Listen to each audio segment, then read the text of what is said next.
I'm Bella Antonelli, and this is my presentation on animals in disaster. First, we'll go over the history and integration of animals, management phases, Hurricane Katrina, and then lastly, how you can help your pets. In 1979, FEMA was created in order to unify a bunch of organizations and to create a more effective emergency management. Following that, there's been disasters leading up to improvements, including Hurricane Floyd, highlighted the lack of transportation for pets and availability of pet-friendly sheltering. And then in 2005, there was Hurricane Katrina, which highlighted the lack of coordination and planning by animal welfare organizations. Shortly after Hurricane Katrina, in 2006, the PETS Act was created. The Pets Evacuation and Transportation Standards Act of 2006 requires all community planning entities to have an evacuation plan and includes animals. This also gives FEMA or FEMA a budget to help animals during a disaster. Now we'll go over how the 4 phases of management can affect the animals. Mitigation, which occurs before to reduce the probability of disaster. Preparedness, which prepares organizations and individuals to respond and includes supplies. Response, which provides emergency assistance. And recovery, that includes short-term and long-term return to normal.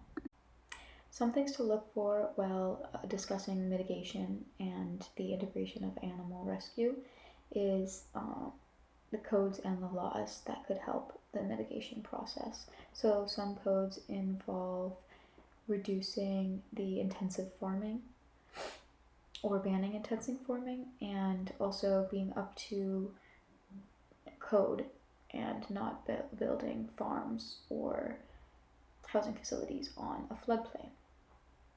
Another thing is zoos and aquariums are very vulnerable. Having resilient infrastructure is important, especially with animals who rely on humans for their survival. They are the most vulnerable to disaster, and when humans are affected, so are these animals. Passage of laws can help protect these animals from that fate. Local law enforcement is also very important while discussing the mitigation process. An example I read was in Texas. They have a health and safety code which makes it illegal to restrain dogs outside during extreme weather, and that includes any disasters. Another thing or aspect a lot of people were looking at was limiting the number of animals people can have, because this directly correlates to the amount of people who stay in an evacuated area, as you can see in this graph below. All these processes are set up in order to help protect humans, because the emergency management views human lives and property, and animals fall under the property, so it's not a first response to help the animal. The next phase in the emergency management planning is preparedness. There are a few core standards that they are required, which are listed above. And below you can see some of the Incident Command System subset group, the animal emergency responders, who are credible animal rescuers, and they have to go through education, training, fitness, certification, and eventually licensing. These are very specific to different groups. We have pets, which are symbolized by the dog, horses, livestock, which is cow, cattle, pigs. We have avian, which are birds and bats, and then exotic or zoo life, which is used by the symbol of the lion. You can see that this is really important because you don't want someone who's specialized in the pets dealing with a lion. The next phase is response.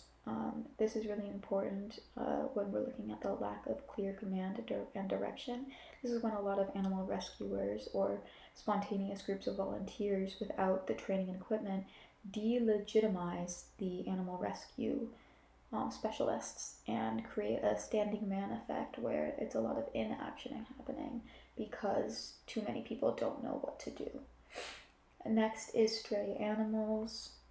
Stats have found that only 10% of stray animals are united with their owner, but this is probably because a lot of the strays found in shelters after disaster are strays that were strays beforehand, because there are a lot of stray animals in areas regardless.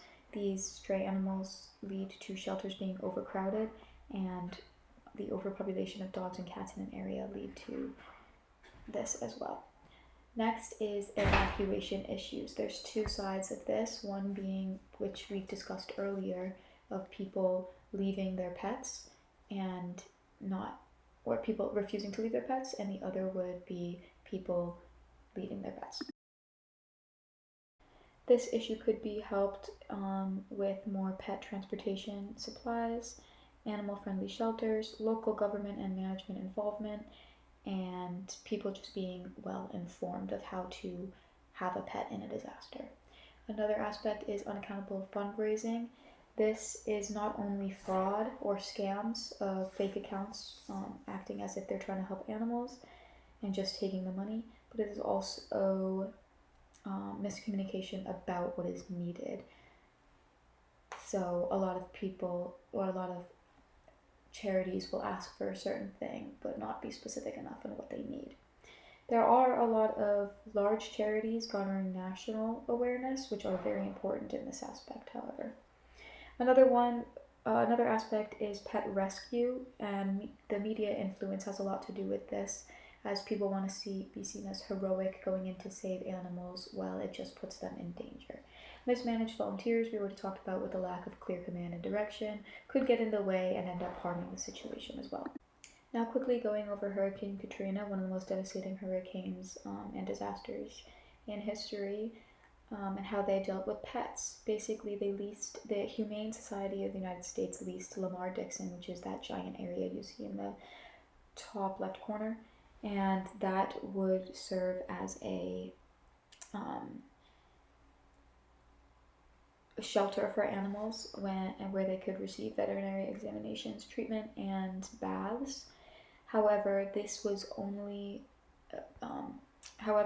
police and military blockades prohibited animal rescuers from coming into the city of New Orleans until 6 days after the flood, mainly to help save humans more. But this goes back into the idea that pets are the property of humans, so they're not as important.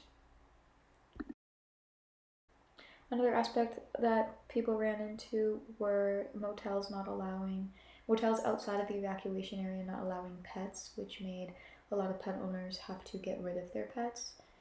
And a lot of animal rescuers would have to break homes, smashing doors and windows, which also created a lot of media attention, but this was in order to save and rescue the pets.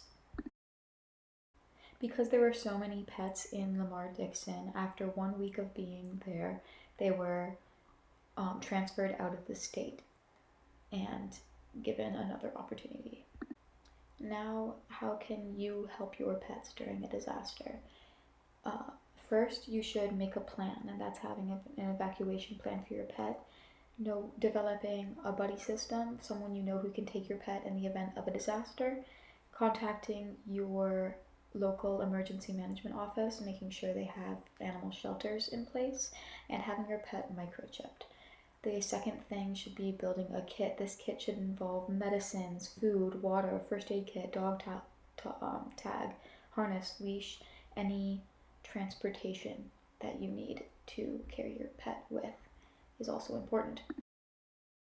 The next thing you should do is always stay informed. You should download the FEMA app, download weather apps, bring your pets inside when there are signs of extreme weather or if there's any news about it.